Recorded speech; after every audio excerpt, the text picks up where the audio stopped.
maybe 8 feet on the face, but we don't do that here, because what we do in Hawaii is we talk about the swell height. Now, each spot will have a different way of presenting the swell height. If you go to Sunset Beach, a 4-foot swell is going to have a 10-foot face. Cool. And when these swells come marching through, they've got probably 2,500 miles of open ocean. They come marching through, and they get redirected because of the reef. They hit the reef. Frederico Moraes, the 23-year-old out of Ericeira, Portugal, in yellow. And then there is Joel Centeo, who's won this event before. He's wearing the blue singlet. Smiling Joel, 32 years of age. What a character. Yeah, absolutely. And just to catch back on Joan Daru, you know, about halfway or even probably 70% of the way through this season, he's been sitting in a top 10 spot. Then walked to work and won the event, and that was a feel-good day. That was a lot of fun for the Hawaiians. Well, the Oceanic cable, which puts it on, HD in every home in Hawaii here. And with that, I mean, you go home, you can watch it on the big screen. Yeah, the Hawaiian Pro. I love it. I love that you can do that here. Tori Meister, boy, he has just upset the apple cart in some big events. When he gets in there, he doesn't care who he's surfing against. And Tori unleashing, he's got so much skill. He was part of the Hawaiian team for 4 years. Davey Kappos, Cooper on to the round of 64. Back up to you guys. Well, here we go. As things change, we're looking at a couple of lefts to the inside, and not quite working out on that one. A 6'2 to a 6'4. 2 inches basically is kind of where you really start to notice that difference as we watch some live action here from Tori Meister. Well, Tori Meister just to the inside, keeping very busy. 95% of the boards that guys are riding that are going anywhere above their normal short boards tend to be a rounded pin or a round pin tail. It fits better in Hawaii. It helps to keep the board feeling positive. It's like he's picked up the right board, at least for getting busy. A 4.23 and a 2.63. Here we go. First wave for Joel Centeo, former winner here. Smiling Joel. Haliba boy. What a wrap right there. And I'll tell you, this kid still surfs like he's 18 years of age, 32 years of age right now. And just a wonderful ambassador to the sport. The shallow part of the reef, it get into it, and then it kind of flattened out. And you see, then he chases it down. He knew he had to get down the line. And then once he gets to that open face, look at this carve. Lays into it. And then here, the projection he gets out of the lip. It's hard to see there, but he literally covers ground off the top of the lip. And it's like more of an off the lip than a floater. Because if you're into snowboarding or alpine skiing or skateboarding, turns are awesome. They are awesome. They just feel so good. And what he does is just brilliant there. Oh, just about stuffs it. Jean Daru trying to get rid of a .43 in his scoreline. Early goings here, 13:30 on the clock.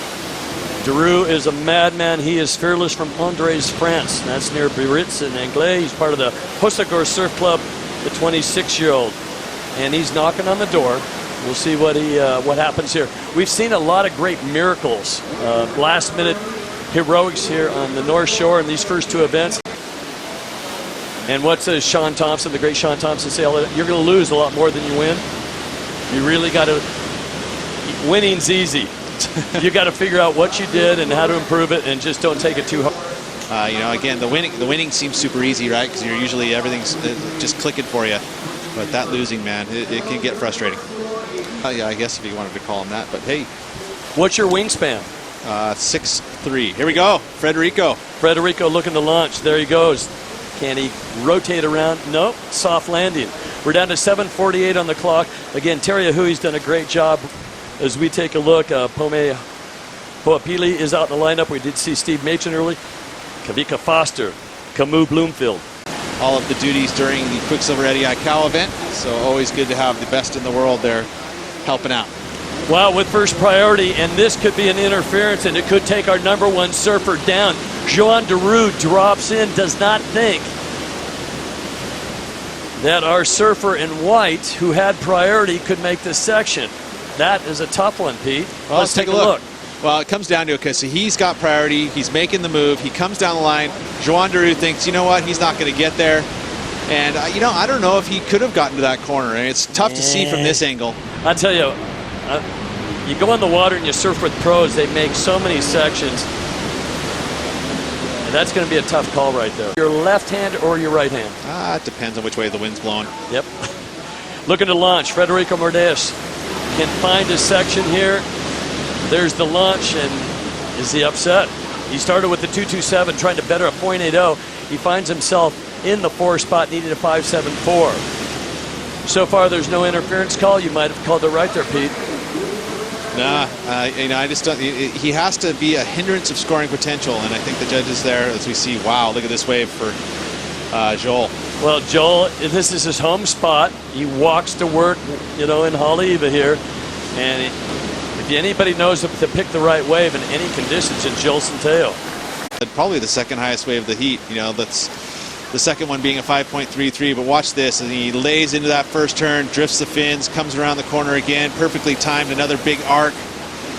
And, perfect wave choice for Joel. Was able to do a nice down carve there. This one, he gets a little bit tricky and goes down, but I think the damage is done. He did enough good surfing on the outside portion of that wave to receive a good score. First priority, our surfer in white, Tori Meister. Meister looking for a 3.78. Drops in very cash, couple of pumps to get some speed on the bottom turn. There's the wrap. Now he's coming to the corner here. It looks like it's going to drop off pretty quick at the toilet bowl. There's his final hit. And he's going to still wrap it around for one more. Popped out of socket, went to Taravao, which is the closest little hospital unit there, and they proceeded to have me hold a bucket of water, put some morphine in me, and $1.45. The real battle is for that second, third, and fourth position. Each one of those surfers with a good wave could get into that advancing spot. Jean Deroux, no harm, no foul. In third right now, needs about a 5-point ride. And the French on the beach clap out the back. Here's Frederico with his priority. Frederico looking to get in this hunt right now. He needs an 8-point ride. And a couple of nice turns. There's a little bit of more of a feel-good moment. The question for him, can he get out the back? 1 minute, 15 seconds remaining. Wow, that could be close. But he's really going to have to lay down to think that this score right here. Let's take a look at it as he drops in. Probably not as big a wave as from Joel, but beautiful snaps. A little bit of variety, too. Nice finish there. 3 big turns. Gets to the inside and actually finishes up. Wow, it could be close. But Pete, we are looking at a pretty in-tight shot. They throw the big wall of water. The judges see it a little bit more, don't they? Yeah, they do. So that definitely helps to be able to throw that wall of water up there. So we're still waiting on a score here from Frederico, but the heat is over. So that's in the judges' hands. We've got a score that needs to come in at Frederico here. Is it a 9? That's now, I guess, the question, because it's ultimately he needs an 8.93, and they're reviewing it over there. And the comparison is Joel Centeo's 8. I would say that's probably not going to be enough. Well, if you had to take a guess, Joel Centeno wins it. Jean Deroux a second spot. He gets a 7.0, not enough. Tori in third, Frederico in fourth. We'll be right back.